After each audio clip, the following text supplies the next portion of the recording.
Speaker in this session is Dan Sulmasy, who I've had the great privilege of knowing and knowing as a friend for the past many years. Dan is currently the Kilbride Clinton Professor of Medicine and Ethics here at the University of Chicago, where he holds a joint appointment in the medical school and in the divinity school. And helps to direct the McLean Center for Clinical Medical Ethics, as well as directs the program on medicine and religion.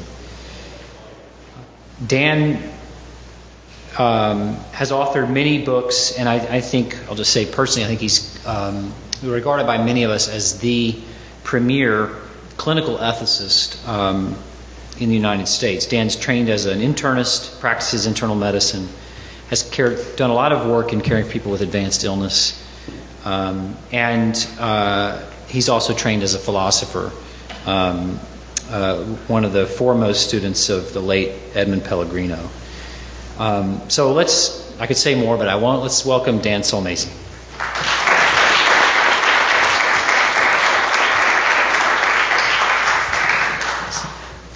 Thanks, Far, for the introduction. I have a lot of slides, unfortunately. I'm probably going to be the worst of all the speakers in keeping to the timing, but I'm going to do my best here.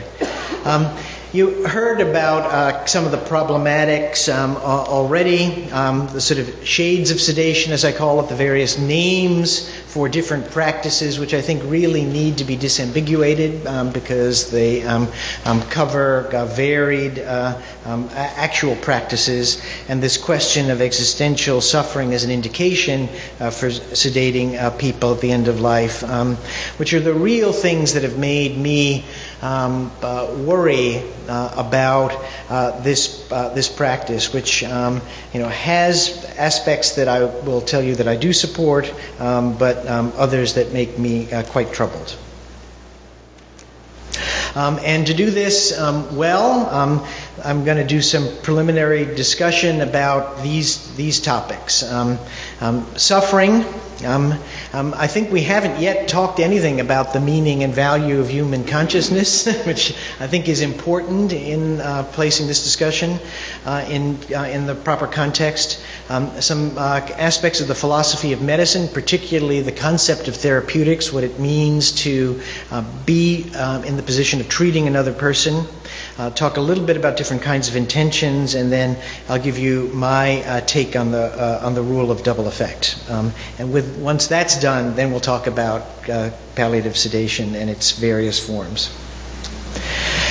So, suffering. A lot of people are fond of quoting from Eric Cassell. I like to go back to Hans Jonas, who says that the suffering intrinsic in animal existence is not primarily that of pain, which is occasional and a concomitant, but of want and fear. That is an aspect of appetitive nature as such. To suffer is really quite broad. I mean, we all know the truism that pain is not the only form of suffering, that people can be in pain without suffering, like long-distance runners, or there are people who can suffer something like depression without being in pain. But broadly speaking, and I think it helps in focusing the discussion about end-of-life care, there are two kinds of suffering. One that I'll call neurocognitive and another agent narrative. Lynn Jansen and I came up with these terms. I like it better than existential. Neurocognitive suffering is that which is occasioned by physiological disturbances or disruptions in physical integrity. Pain is certainly the most prominent one of those, but depression, if you really do believe biological theories of depression, is a disturbance in nerve transmission. Depression is a diagnosable disorder. Delirium, nausea, seizures, all of these neurocognitive occasions of suffering which dying persons can face are real and important, and the focus of much of what medicine does for patients at the end of life. But there are also occasions of suffering that are more what I will call agent narrative. They are occasioned by disturbance in one's sense of agency, one's narrative history, or relationships with other persons. And those are very common for people who are dying. To be lonely, to feel alienated, rejected, worthless, guilty, to be full of even despair, doubt, or self-hatred. And those are experiences that dying persons can have which are negative as well and forms of suffering. I'm going to talk a little about consciousness. And I want to suggest that it is a higher order human good. Not a transcendental good like life itself, but consciousness is integral to the flourishing of human beings as the kinds of things that they are. We are rational, affective, social, aesthetic, worshiping, free, moral creatures, right? And tell me which one of those doesn't require consciousness, right?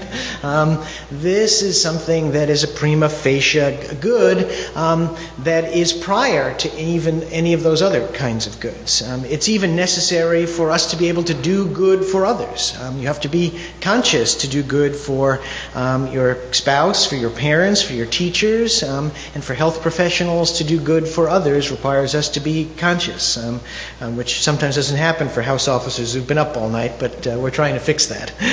So I want to say that we've got to think a little bit more, that it's not something we should cast aside so readily. There are natural diminutions in consciousness, like sleep. But as Dr. Curlin was suggesting, it's a temporary restorative diminution in consciousness that's natural to us. It's necessary to lose consciousness in order to regain consciousness at its fullest, right? And you're never unarousable, right? Which is the state of someone who is made unconscious until death. It would be a survival disadvantage if on the Serengeti Plain, when the lion was approaching, you were unarousable when you were asleep, right? It is not an unarousable state. And fatigue we think of as a symptom of either of stress or of a lack of sleep. Now, when do we aim at diminished consciousness? Well, you can aim at sleep, right? But it's temporary and it's restorative. And in medicine, we can do so, again, as Dr. Curlin was suggesting, in order to carry out a procedure. Again, it's temporary and it's part of a restorative plan.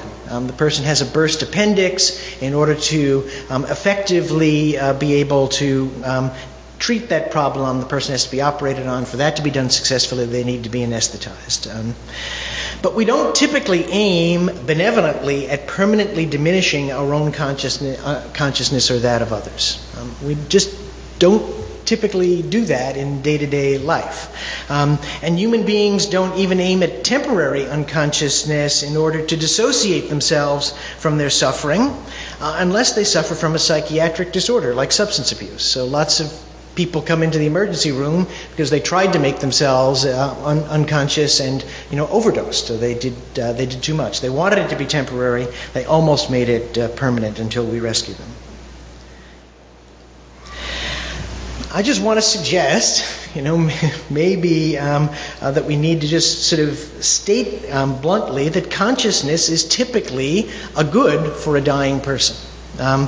Maintaining some control, their attributed sense of dignity, their ability to participate in their own medical decision making, and their spiritual issues that dying persons will face regarding meaning and hope, value and dignity, relationships and reconciliation.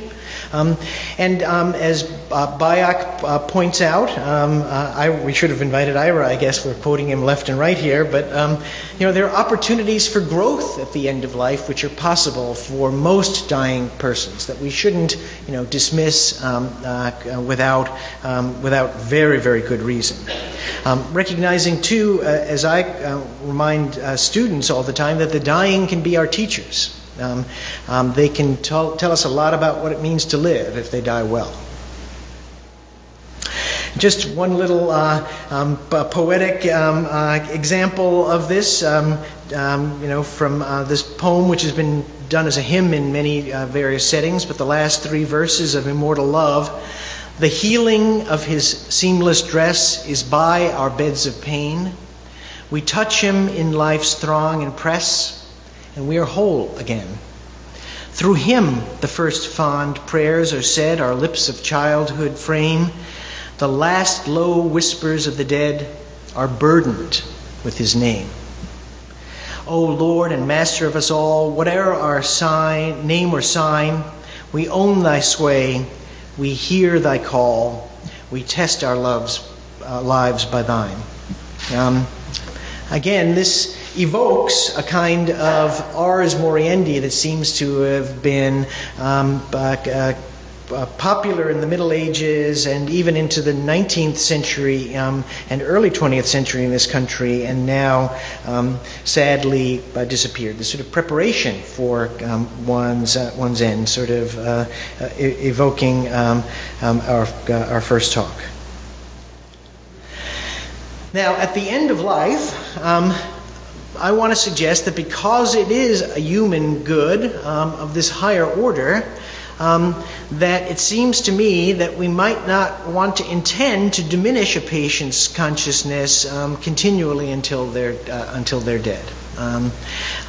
Although we might accept it as an unintended side effect for a very serious reason. I'm going to talk a little bit about that some more, but I think it's an important point that we have to discuss in this conference, whether this is such a good that we ought not aim at it directly. Well, we will, as Professor Kavanaugh suggested, accept it as an unintended side effect if there are very serious reasons. Next thing I wanted to do is just talk more broadly about the philosophy of medicine, what it is we think we are doing when we are in a therapeutic stand toward another individual, and to suggest that the therapeutic ends of medicine are typically described, or can be typically described, by what I call the canons of therapy. And some of these have an overlap with things we've talked about, like proportionality, but there are others here too. So the canons, as I call them, are proportionality, parsimony, restoration, holism, and discretion. Right? And I want to suggest that these are meta rules governing what we do when we are treating patients as physicians in any situation, whether it is treating a broken bone, treating depression, treating pneumonia. Now, that what we're doing is governed typically by these rules. What do I mean by them? Proportionality we've heard a bit about before, but there are 2 aspects to it. The therapeutic response in general must fit the disease, both in a means end and a benefit burden sense. By means end, I mean that the means has to be the proper one fitted to the end that we are hoping to achieve for the patient. So you don't use a butter knife for surgery, right? You want the right tools. And then second, most of what we've talked about is the benefits and the burdens of the treatment. I can assure you that interferon does work for a cold if you've got a rhinovirus, but it is worse than having a cold, right? So it's not something we would typically give. There is a cure for the common cold, it's just worse than the common cold, right? So we think about these benefit-burden proportions. But we also think about making sure that the means we're using is fitted to the end that we're intending. The canon of parsimony. Don't use more medicine than is necessary ought to govern everything we do in medicine. As Paracelsus said, and I think this is part of the dose-response curves that Dr. Kavanaugh was talking about, medicines are poisons, therapy is a matter of dose. Right? And everything has toxic effects, and you've got to find the right balance. And don't use too much. And I'll quote this in its entirety. I probably didn't have enough time to do it, but Gadamer is so beautiful on this, I have to quote him in the total. When therapy goes awry, most often it would not be because physical force or power was lacking or too little was exerted, but rather because there was actually too much force in play.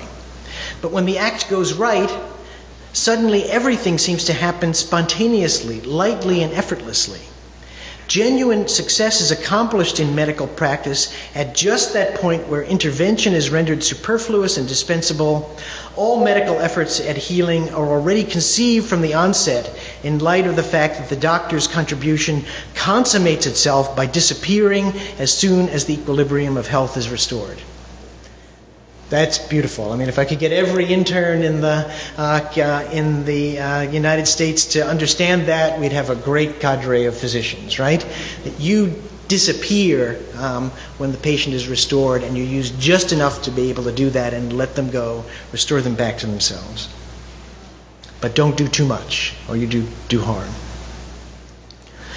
The canon of restoration, I suggest that therapeutic acts have to have one of two intentions. They either restore right relationships which have been disturbed inside the body completely, which is a cure, or we restore incompletely so that we mitigate the suffering of the patient. And that's how medicine comforts patients, right, is by restoring disturbances in the right relationships inside the body, even if incompletely, to the point that the patient can be more of himself or herself.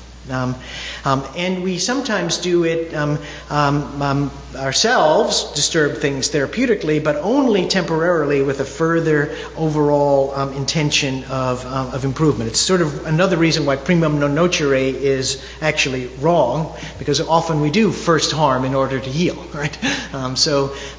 It's in fact this restorative intent in all of medicine. We want to make the person as much as we can of who they were, either completely or as much as we can to restore them back to themselves. And the canon of holism I'll take to be a sort of corollary of restoration, that normal parts may be permanently removed or functions permanently suppressed only for the sake of the overall survival or flourishing of the individual, right? So again, we will amputate somebody's limb, but it's only because if we don't do it, they die, right? If a person comes up to me and says, take off my ear because I want to look like Vincent van Gogh, I have some questions, right? We only suppress functions or remove parts if it is necessary for the overall survival or flourishing of the individual. And then the canon of discretion. Good therapy is also respectful of the limits of medicine. We heard a little bit about this from some of the previous speakers. There are indiscretions of degree when we overestimate our power, indiscretions of scope with expansionist views of medicine's discretionary space. You know, like in this school, children are either gifted or on Ritalin, right? I think we've got some problems in medicine with expanding the scope of what we think we ought to do. And then indiscretions of expertise when we know that we really aren't expert enough to be able to do something and don't refer on to the person who is better fitted to do it. So here's one little cartoon to suggest these canons of restoration, means and proportionality and discretion. The patient is calling and the doctor says, before we try assisted suicide, Mrs. Rose, let's give the aspirin a chance, right? Right, that this is good medicine, okay? Now, another important part that was sort of assumed, I think, in Professor Kavanaugh's talk, but not talked about directly, is a distinction between two aspects of intention. One is the intention in acting, which is the language used by contemporary action theorists. You may say it's the end of the act, or in the scholastic language, the finis operis. What is the end of the act achieved? What will be done that will say you have fulfilled the conditions of your intention in acting? What makes it happen?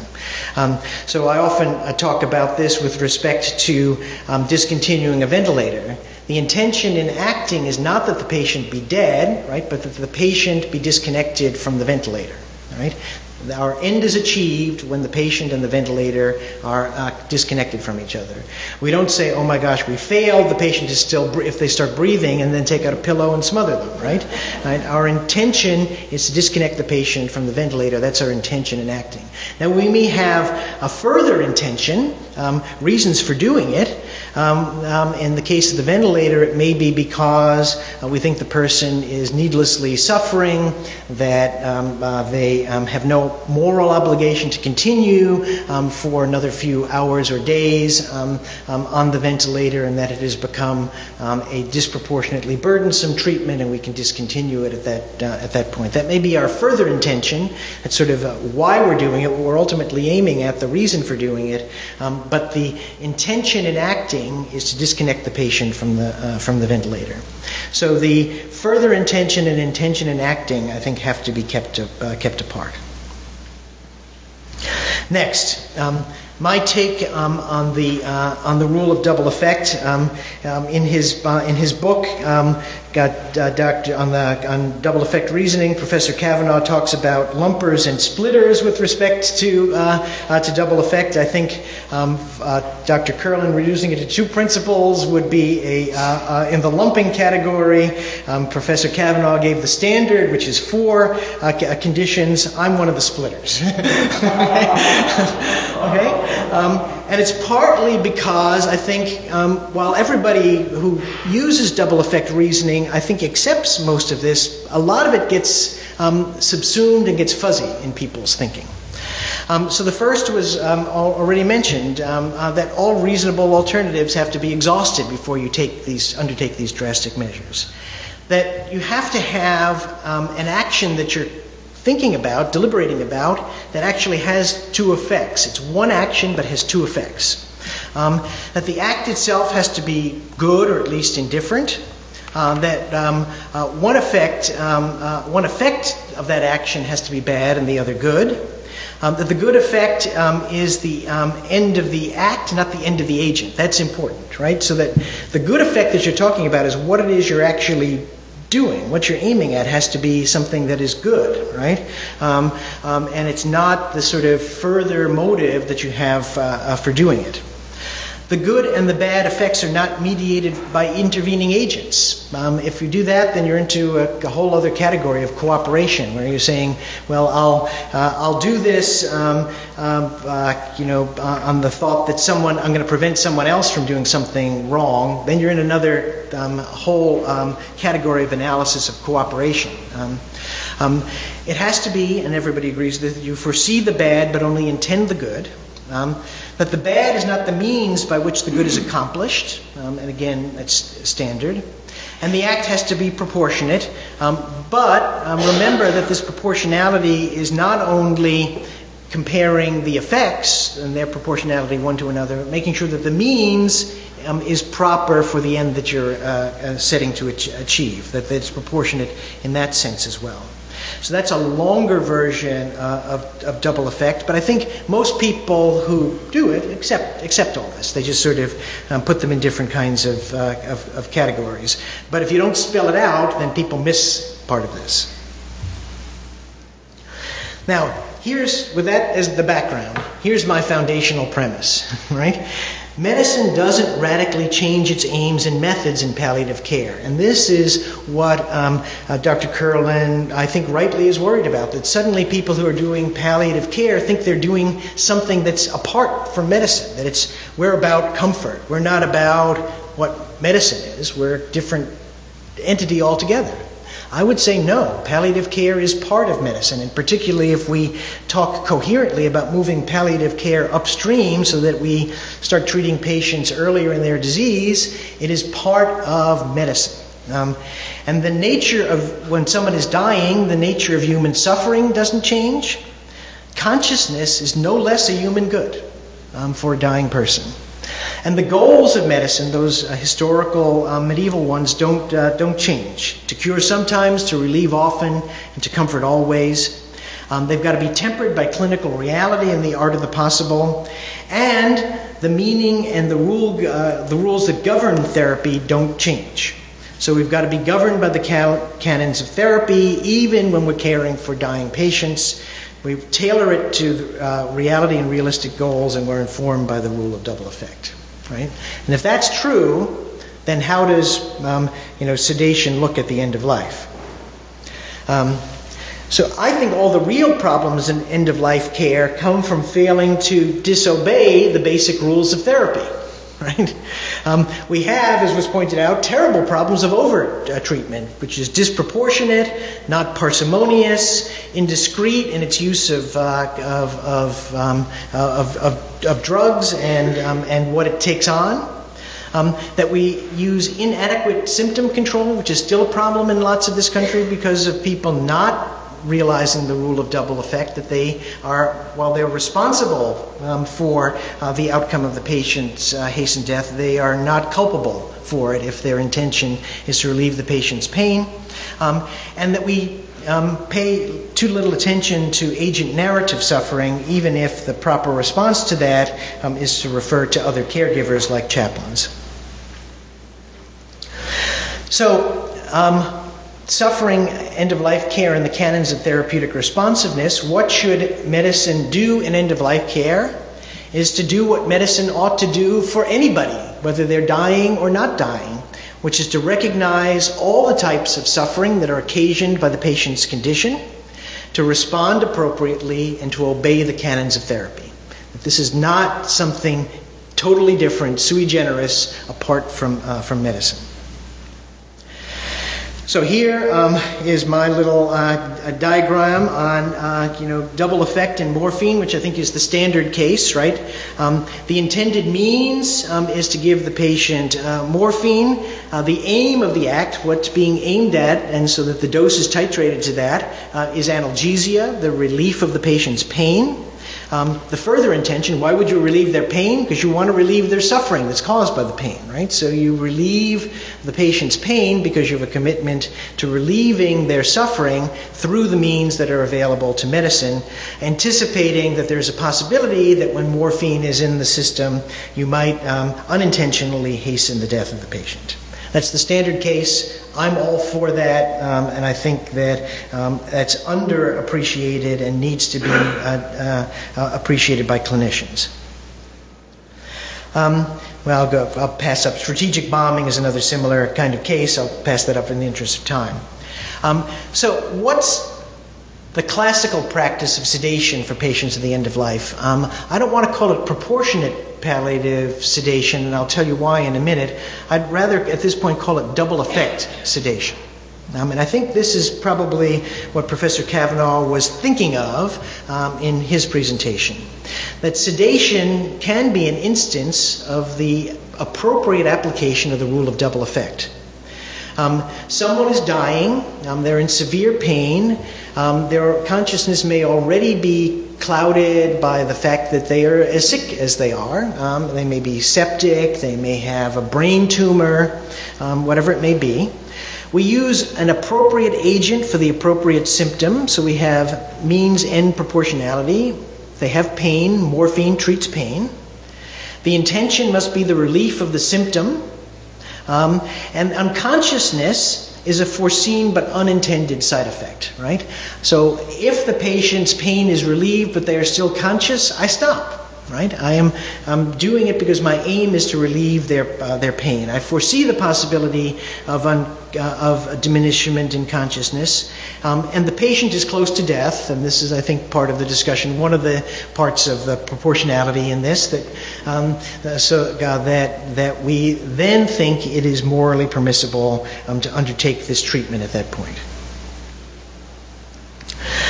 Now, there are other kinds of instances where it can get a bit more complicated. And Dr. Kerlin was suggesting some of these, and I think part of the Ira Byock case suggests some of these. One that I'll use is that sometimes at high doses of opioids, like morphine, the patient can develop a side effect of that, a myoclonic twitching, which can really only be relieved by benzodiazepines, right? A drug that stops muscle twitching. If one's intention is to stop the myoclonus, the patient is already on high doses of morphine, it isn't enough to even treat their pain, you're going to want to increase the morphine to treat the pain, and simultaneously suppress the twitching, you're going to add a benzodiazepine to that, you can have a very high likelihood that the patient is going to become unconscious under those circumstances. And I think that that also fits under the rule of double effect. Okay? Because here, I'm giving the benzodiazepine to a patient who already has high doses of morphine. My intention in acting is to stop the myoclonus, to relieve their suffering that's caused by that. In the presence of morphine, I know that they will become sedated with a higher likelihood than if I'm just giving morphine alone or a benzodiazepine alone, and that might hasten their death. I still think that that is permissible under the rule of double effect because the sedation and the death are outside the scope of my intention. My intention is to stop the myoclonus, which is the physiologic cause of the patient's suffering, and I'm using an agent that is fitted to that purpose. Now, what if you say, I do intend the sedation, but I only intend the sedation that's necessary to relieve the patient's suffering, writ broadly. I don't intend the unconsciousness that could follow from my sedation, and I don't intend the death that's a side effect of sedation and unconsciousness. And this is what Quill, Brock, and Mizell call proportionate palliative sedation, and they claim it's justified under the rule of double effect. But I want to call this, where your aim is to sedate the patient, to dissociate the patient from the experience of suffering, whatever that might be, a form of sedation to death. Let me go to the next slide with it, which I think is probably the better one here. See, the problem with this view is that they're giving the drug with the aim of sedation, right? And the proportionality is only about how much of the drug they're going to give and how sedated they're going to make the patient. It's not a proportion between two different kinds of effects. It's a gradation along a spectrum of how sedated am I going to make the patient. So it's actually not double effect at all. They're not looking for two different kinds of effects. They're grading one effect. It is, and in that sense, it's not really an end-to-end proportionality. It's a proportionality within one of the ends, which is the sedation of the patient. So it's not really a double effect circumstance. Moreover, when they begin to talk about doing this for reasons like the patient's experience of their illness, then I think that, or suppressing the patient's experience of their illness, then I think we're, treading on dangerous ground in terms of means and proportionality, because you don't, outside of end-of-life care, think about, giving people barbiturates for existential angst. Right? We don't give them, sedate them because they feel lonely. We don't do those sorts of things. So, right, morphine has two effects, analgesia, and to get this, two effects, analgesia and sedation, so there's proportion between those two. When you give the barbiturate in proportionate palliative sedation, it's just how sedated am I going to make the person. And I'm going to stop short of sedating them to unconsciousness if they say, it's okay now, I'm better, okay? But they're still aiming at sedation. So what are the problems with aiming at sedation? Is that unconsciousness and the hastened death then are not really side effects, right? In a certain sense, they're caused by the fact that you've achieved your end, where you're setting the train in motion to speed up the death of the patient. And so that seems to me to be a problem. Now the counter argument, you might hear as well, it's not bad to aim at diminishing a patient's consciousness. But again, I think you've got to say what's happening in this situation is it's not temporary unconsciousness, and I will accept that there are times when respite sedation is possible for a dying patient. Put them asleep because they haven't been able to sleep for 2 days. Put them, render them unconscious for 8 hours and then wake them up. That's okay. But there is nothing that's restorative about putting somebody to sleep permanently. Right, to make them permanently unconscious. And if you talk about anxiolytic drugs or anti-epileptics, again, as Dr. Kerlin said, you're taking them from a state of pathology, of high neurologic output, back down to a normal level of neurologic output. And I'm going to skip to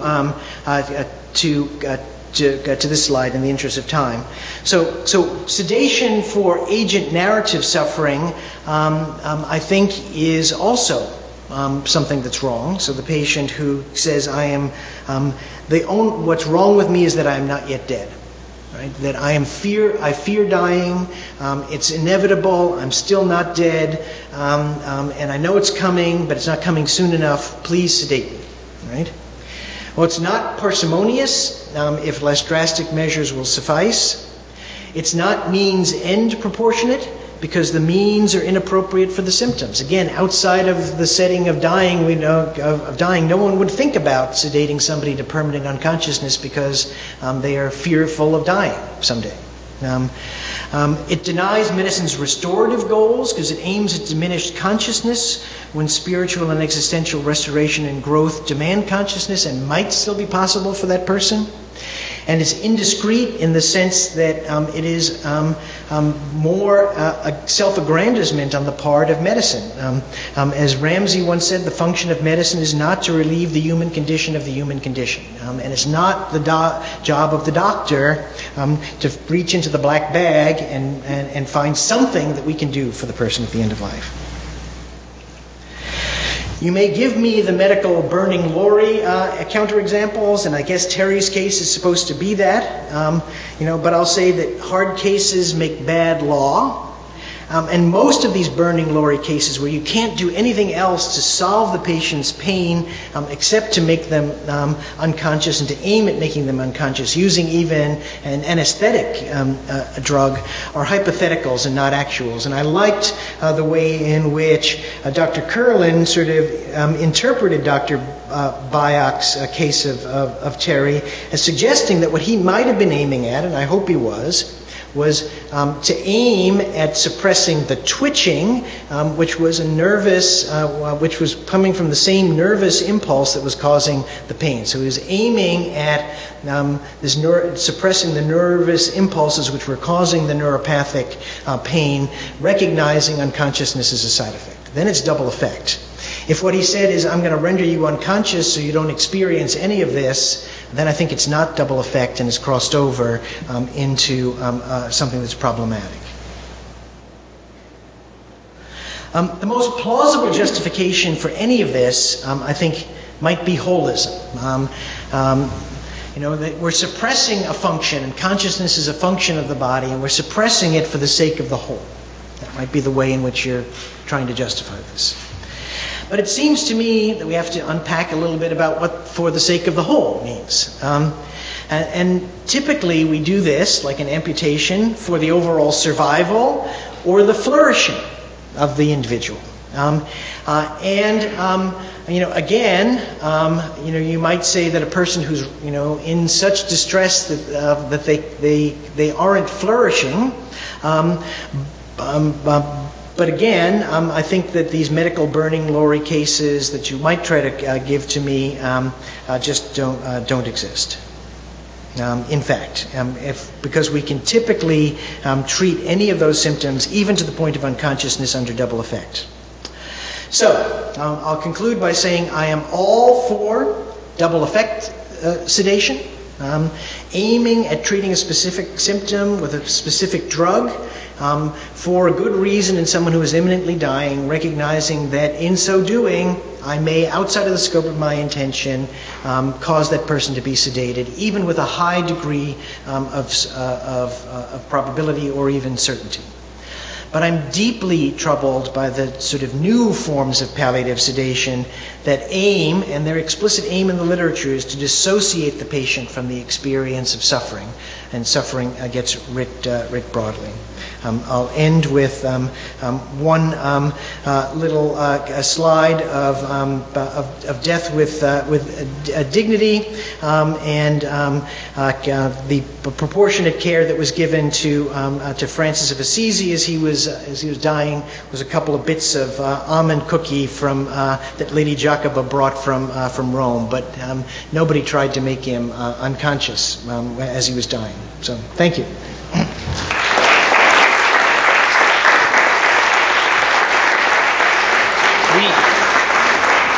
We have time for some questions, and I'm going to take the privilege of the first one, Dan, and see how plausible you think this is.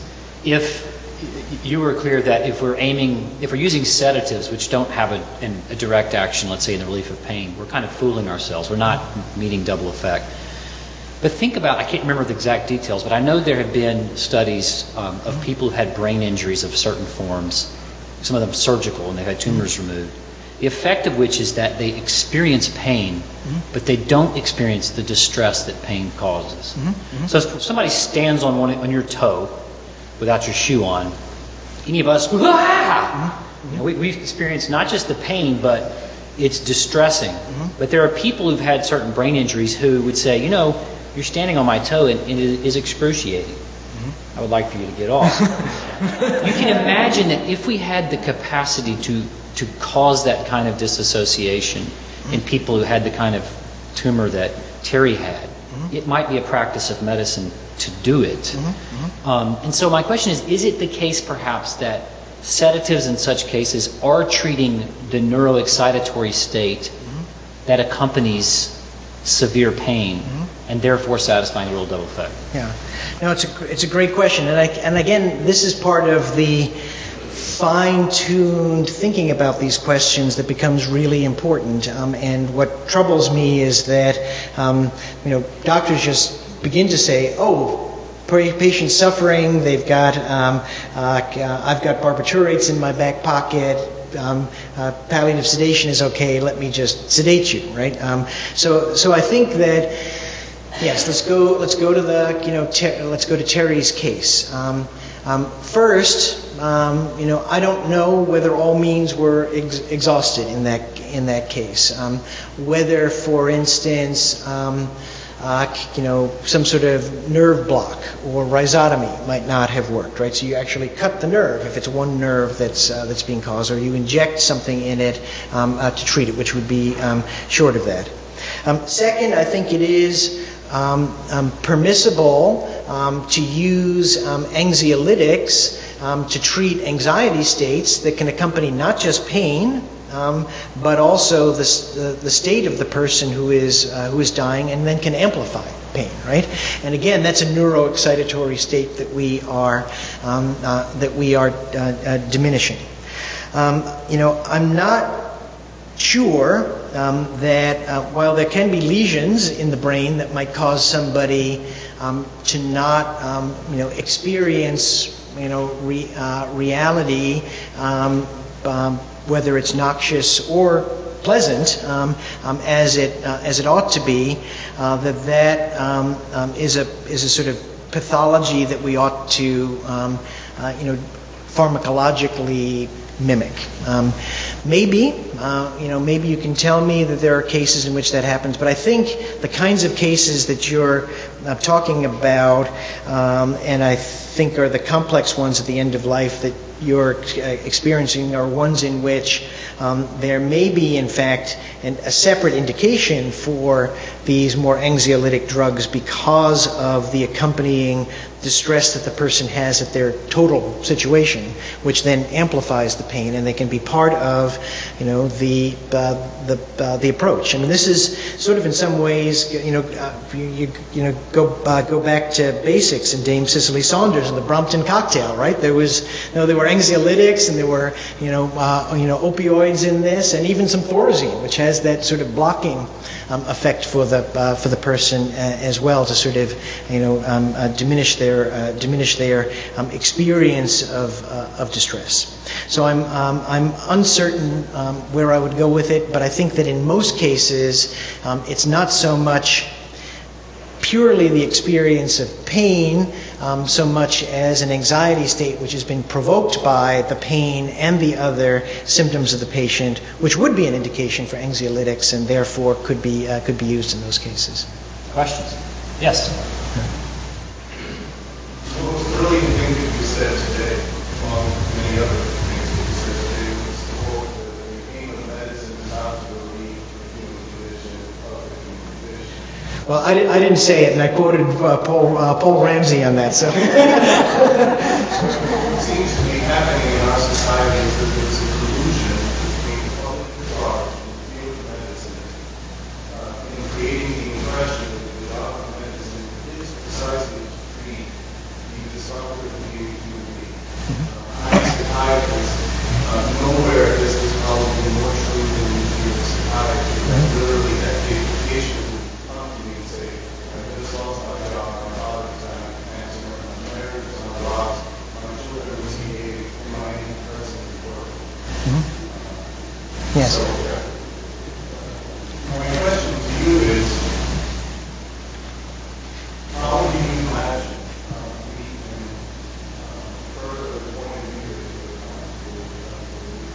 that people want to experience some level of discomfort associated with moral events such as loss, various losses, and involvement losses.